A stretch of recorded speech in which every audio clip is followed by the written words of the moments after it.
And I've been listening to 105 for a long time. I listen to it in the car. I can listen to it on my computer at home while I'm going about my work. I love programs like Charles Stanley. He's one of my favorites, David Jeremiah. Chuck Swindoll has that sense of humor, and if you've not plugged into him, he is a wealth of information. The Money Life program is very good too. I learn a lot from that. And Odyssey, the kids programs, I love those. Sunday afternoons is one of my favorite times to listen.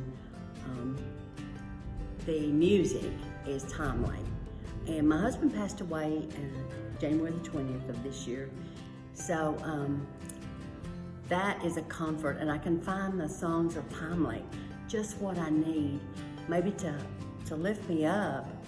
Maybe sometimes it will bring a tear to my eye. And when I have the little ones in the car, that's the station I have on. They love the Odyssey program. I think they've kind of picked up that habit too of listening to the Christian station. And I've heard Charles Stanley talk about that many times. Our role as grandparents is to train those children.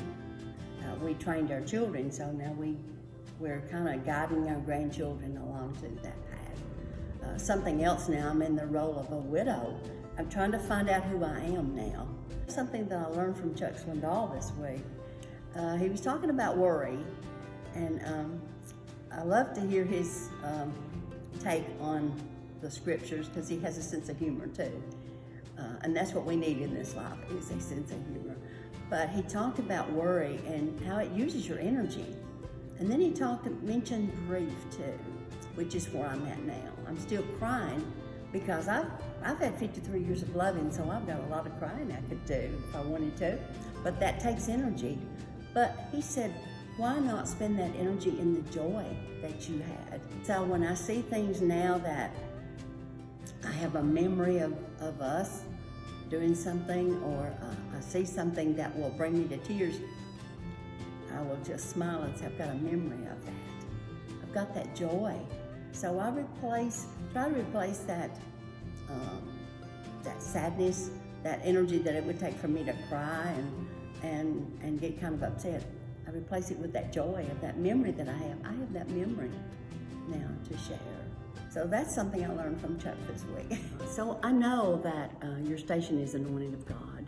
It's been my comfort, my encouragement.